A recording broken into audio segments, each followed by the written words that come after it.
Di dalam membangun bisnis, jika sahabat sudah melewati waktu yang sedikit panjang, pasti paham dengan sebuah perkataan yang saya maksudkan. Bahwa dalam tanda petik ada sebuah titik-titik kata sebagai kunci sukses di dalam membangun bisnis. Karena kata tersebut tidak muncul setiap tahun, bahkan bisa ada yang mengatakan hanya hadir setiap 10 tahunan. Bahkan ada yang mengatakan hadirnya setiap 70 tahunan. Bahkan ada juga yang mengatakan hadirnya setiap 100 tahunan. Jadi ini adalah kata yang penting. Jadi kalau yang berbisnis belum melewati kata tersebut, maka bisa-bisa dikatakan dia belum paham dengan peristiwa yang akan membuat usahanya naik dengan cepat. Bukan karena produknya atau karena bisnis modelnya, tetapi memang tepat kata tersebut dimanfaatkan. Sebentar, sing sabar, ini ilmu gratis. Jadi kata itu disimpan dulu sampai akhir cerita biar pada ngikuti pelajaran. Setuju ya? Oke, sesekali sombong sitik ya, ben seru. Gak apa-apa kan? Oke, kita lanjut. Ternyata di dalam bernegara juga sama. Kata tadi menjadi kunci untuk membuat sebuah negara menjadi besar. Sukses bukan karena strateginya tepat, namun keberanian mengambil tindakan dan mengetahui dengan pasti kata tersebut. Jadi kembali sebentar ke persoalan bisnis. Bagi yang sedikit panjang mengetahui dan telah menjalankan usaha, pasti paham dengan kata yang akan saya maksudkan tersebut.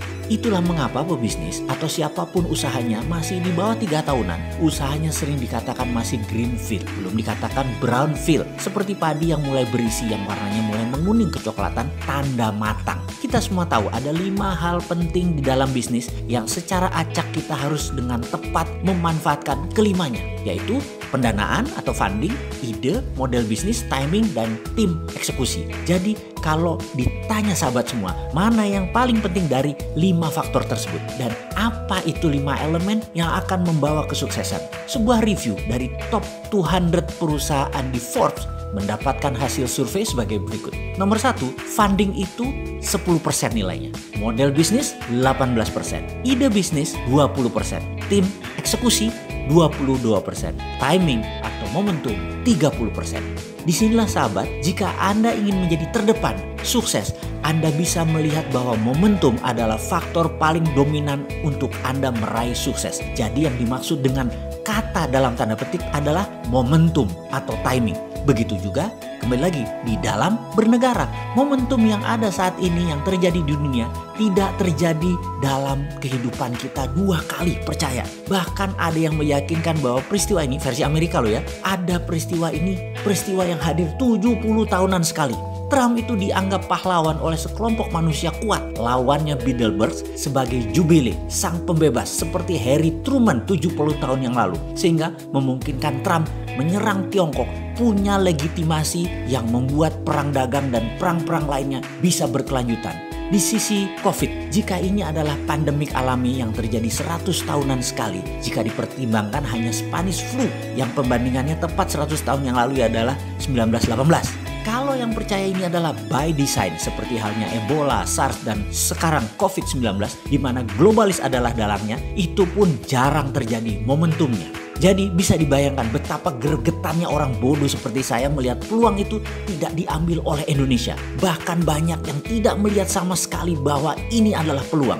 Saya sampai bingung itu pejabat pada lihat apa sih kalian? Itu politikus kok nggak ngelihat juga? Bahkan oposisi nggak melihat juga. Bahkan masyarakat generasi senior yang katanya banyak pengalaman, banyak juga yang nggak ngelihat apa-apa. Yang terakhir, generasi yang nggak suka baca, generasi micin, lebih nggak ngelihat lagi. Bayangkan, Tiongkok Amerika perang, dunia lagi dilanda COVID-19, sudah mendekati 15 juta manusia di dunia ini yang terpapar.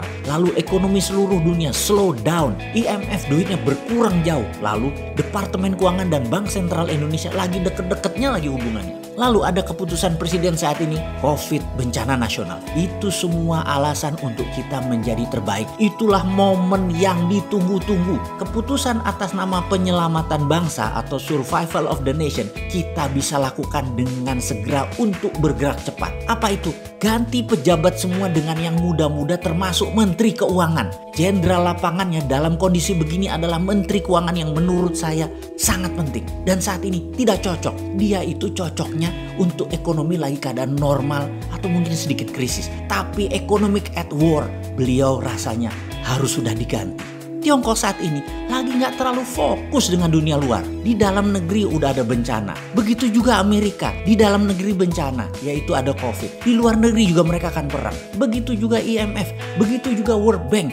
Kita bisa melakukan apapun atas nama penyelamatan negara dan bangsa, atas nama survival of the nation. Gak usah mikirin lagi negara-negara luar itu. Negara lain, lembaga multinasional, gak bisa apa-apa kalau kita bergerak sekarang. Ayo sikat, cetak duit, kasih duit ke UKM, kasih pinjaman UKM tanpa bunga. 5 tahun balik utuh itu pasti. Stop impor dari Cina, stop impor dari seluruh dunia kecuali untuk barang produksi. Beli barang produksi dari manapun, pajaknya 0%. Gelontorkan 1.000 triliun per tahun untuk UKM produksi. Jangan kasih ke UKM dagang, jangan kasih ke UKM impor, jangan kasih ke barang-barang komersial. Utamakan sektor produktif pertanian. Misalnya kapal nelayan, bangun kesehatan, pangan, teknologi, olah mineral, bahan baku, permesinan, teknologi aplikasi, dan lain sebagainya. Momentum seperti saat ini gak kembali lagi dalam waktu yang lama.